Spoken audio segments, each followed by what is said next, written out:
अस्सलाम वालेकुम व्यूअर्स। आज हम पढ़ेंगे मेल रिप्रोडक्टिव सिस्टम के बारे में। तो मेल रिप्रोडक्टिव सिस्टम का स्ट्रक्चर मैंने यहाँ पर ड्रा किया है ऑलरेडी। तो हम आज सिर्फ मेल रिप्रोडक्टिव सिस्टम के जितनी भी ऑर्गन्स हैं उसके नाम्स और वह वो जो है कौन सी जगह पर मौजूद है उसके बारे में हम डिस्कस करेंगे, क्योंकि बाज़ मेल रिप्रोडक्टिव सिस्टम के बाज़ ऑर्गन्स बॉडी से बाहर है, जैसा कि फीनस और स्क्रूटम। बाकी जितनी भी है वो बॉडी के अंदर है। तो हम इसको डिस्कस करेंगे नेक्स्ट लेक्चर में। जितनी भी मेल रिप्रोडक्टिव ऑर्गन्स हैं उसको हम वन बाय वन डिटेल से डिस्कस करेंगे। आज सिर्फ स्ट्रक्चर के बारे में डिस्कस करेंगे। तो मेल रिप्रोडक्टिव सिस्टम दो व्यू के साथ मैंने लिखा है, एक है साइड व्यू और ये जो है फ्रंट व्यू है। तो पहले हम फ्रंट व्यू की तरफ आते हैं। याद रखिए कि यहाँ पर मैंने यूरिनरी सिस्टम का जो कुछ हिस्सा है वो यहाँ पर लिखा है, यूरिनरी ब्लैडर और यूरेथ्रा।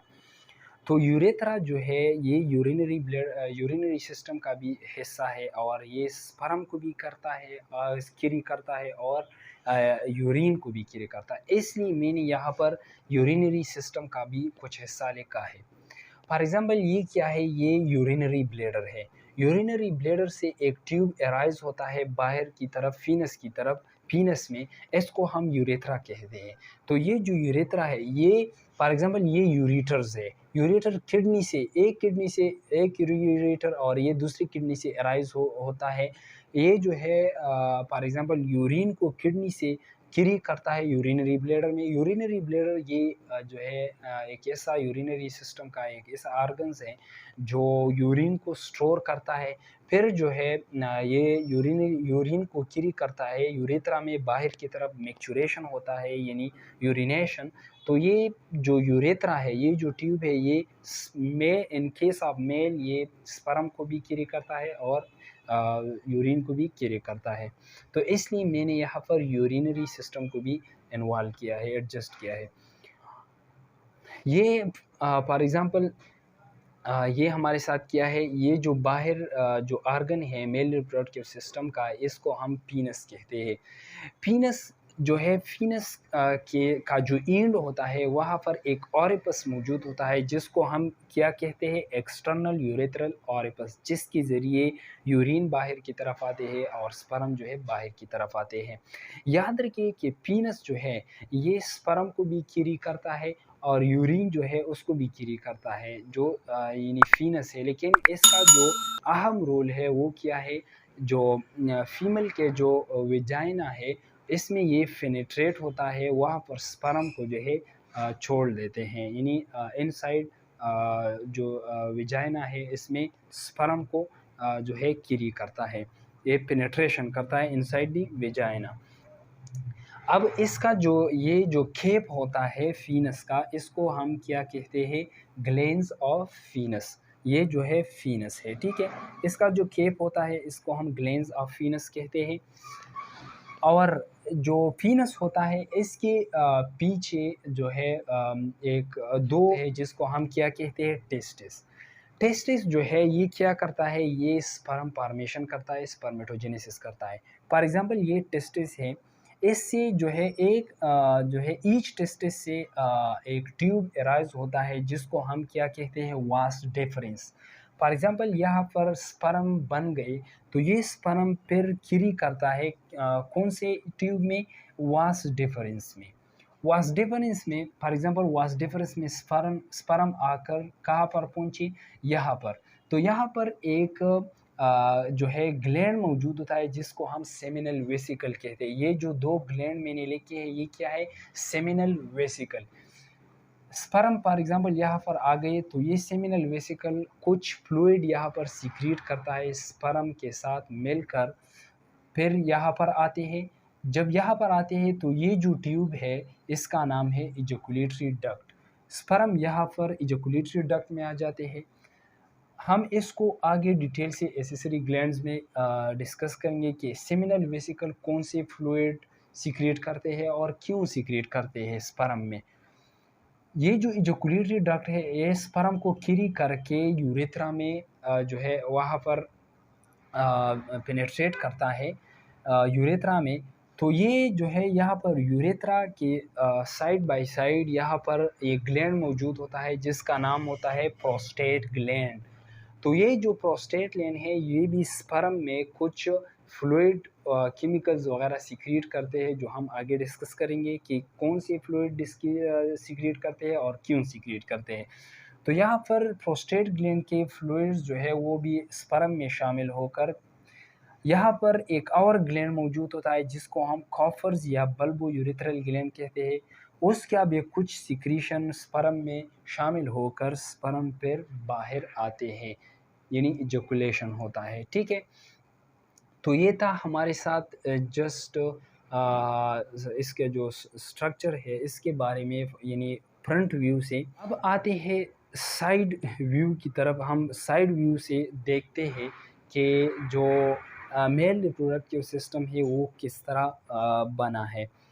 तो याद रखिए कि मेल रिप्रोडक्टिव सिस्टम में दो ऐसी, जो एक फीनस हो गया जो बॉडी से बाहर है, और एक है स्क्रूटम। स्क्रूटम का फंक्शन ये है कि ये बॉडी से आउटसाइड है, क्योंकि जब बॉडी का नॉर्मल टेम्परेचर ज़्यादा होता है, राइज होता है, तो ये जो स्क्रूटम है ये डायलेट होता है ताकि जो टेस्टिस का जो नॉर्मल टेम्परेचर है वो मेंटेन रह जाए। और जब टेम्परेचर जो है वो कम हो जाता है तो ये श्रिंकेज हो जाते हैं ताकि जो नॉर्मल टेम्परेचर है टेस्टिस को वो मेंटेन हो जाए। तो स्क्रूटम जो है, ये जो टेस्टिस के बाहर जो सराउंडिंग एक पाउच होता है उसको हम स्क्रूटम कहते हैं, क्योंकि ये जो है टेस्टिस को जे टेस्टिस का जो टेम्परेचर होता है नॉर्मल, उसको ये मेंटेन रखता है। इसके अंदर तो थे, उसका नाम क्या है, टेस्टिस। तो टेस्टिस याद रखिए कि टेस्टिस जो है स्पर्म फॉर्मेशन करता है। ठीक है, किस तरह स्पर्म फॉर्मेशन करता है हम स्पर्मेटोजेनेसिस में इसको डिटेल से डिस्कस करेंगे, लेकिन यहाँ पर सिर्फ जितनी भी टिब्यूल्स वगैरह यहाँ पर मौजूद है हम उसको डिस्कस करेंगे। याद रखिए ये जो ब्लैक पे मैंने लिखा है यहाँ पर, ये जो ब्लैक पे मैंने लिखा है ये क्या है, ये हमारे साथ, इसका नाम है टेस्टिकुलर लिब्यूल्स या टेस्टिकुलर लुब्यूल्स। ये क्या है, ये हमारे साथ है टेस्टिकुलर लुब्यूल्स। इसके अंदर ये जो टिब्यूल्स मौजूद है, ये जो टिब्यूल्स मौजूद है इसको हम सेमिनिफरस टिब्यूल कहते हैं। इसको हम क्या कहते हैं, सेमिनिफरस टिब्यूल। और सेमिनिफरस टिब्यूल जो है ये स्पर्म फॉर्मेशन करता है। यहाँ पर एक किस्म सेल्स मौजूद होते हैं, इसको हम लेडिंग सेल कहते हैं। वो जो है टेस्टोस्टेरोन को सीक्रेट करता है और इसकी वजह से स्पर्म्स बन जाते हैं। फिर ये जो सेमिनिफरस टिब्यूल है ये यहाँ पर कॉइल होकर एक यहाँ पर एक ट्यूब बन जाता है यहाँ पर, जिसको हम क्या कहते हैं, रीटी टेस्टिस। क्या नाम लेते हैं, रीटी टेस्टिस। ठीक है, इसके बाद एक और ये जो सेमिनिफरस टिब्यूल है ये कॉइल होकर यहाँ पर एक ट्यूब बन जाता है, ये वाला। तो इसको हम क्या कहते हैं, वास एफरेंशिया। इसको हम क्या नाम लेंगे, वास एफरेंशिया। जब स्पर्म बन जाते हैं यहाँ पर, तो स्पर्म मूव करता है कहाँ पर, यहाँ पर एक ये मैंने सिंपल सा लिखा है, लेकिन बहुत ये कॉइल ट्यूब्यूल मौजूद होता है जिसको हम क्या कहते हैं, एपिडिडिमस। यहाँ पर एपिडिडिमस जो है अहम पॉइंट है, क्योंकि एपिडिडिमस जो है यहाँ पर स्पर्म जो है मोटाइल भी होते हैं और यहाँ पर मैच्योर भी होते हैं। ठीक है, यानी एपिडिडिमस में स्पर्म आने में तकरीबन 3 वीक लग जाते हैं। ठीक है, यहाँ पर स्पर्म एपिडिडिमस में आने में 3 वीक लग जाते हैं। तो फिर इसके बाद जब स्पर्म यहाँ पर जो है वो मैच्योर हो जाते हैं और कोई सेक्सुअल स्टिमुलस आ जाए, तो स्पर्म यहाँ से मूवमेंट शुरू करता है। कौन सी ट्यूब में, वास एफरेंस में। ये जो लॉन्ग ट्यूब है इसको हम वास एफरेंस कहते हैं।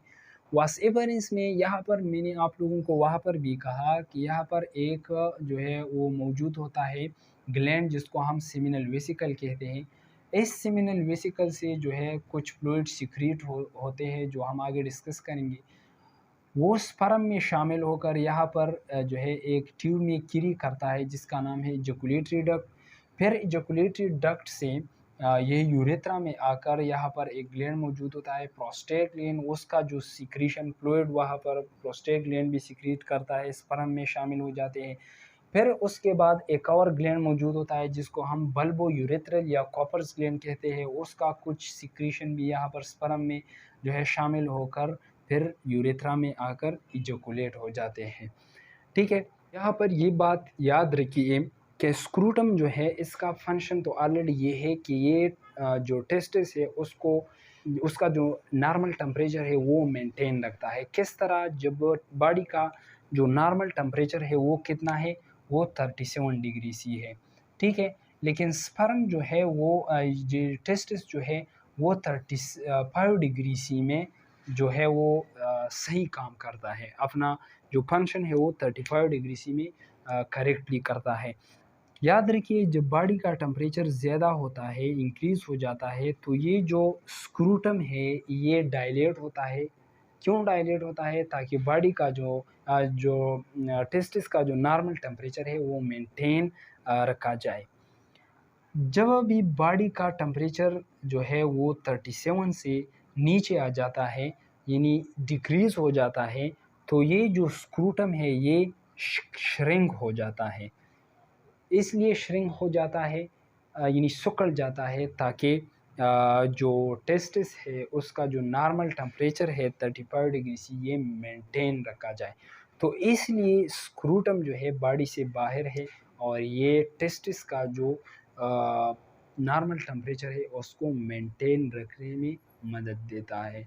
ठीक है, तो ये था जस्ट जो यूरिनरी जो मेल रिप्रोडक्टिव सिस्टम था उसका स्ट्रक्चर यहाँ पर मैंने डिस्कस किया कि इसका स्ट्रक्चर कौन सा है, इसमें कौन से आर्गन्स मौजूद हैं। तो ये जस्ट सिंपल इसके बारे में था। नेक्स्ट लेक्चर में इंशाल्लाह हम वन बाय वन इसको डिस्कस करेंगे कि टेस्टिस जो है ये कहाँ पर मौजूद है, इसका फंक्शन क्या है, इसमें जो है स्पर्म कैसे बनते हैं, इस तरह वास इफरेंस वास डिफरेंस, इसको हम डिटेल से डिस्कस करेंगे। So thank you.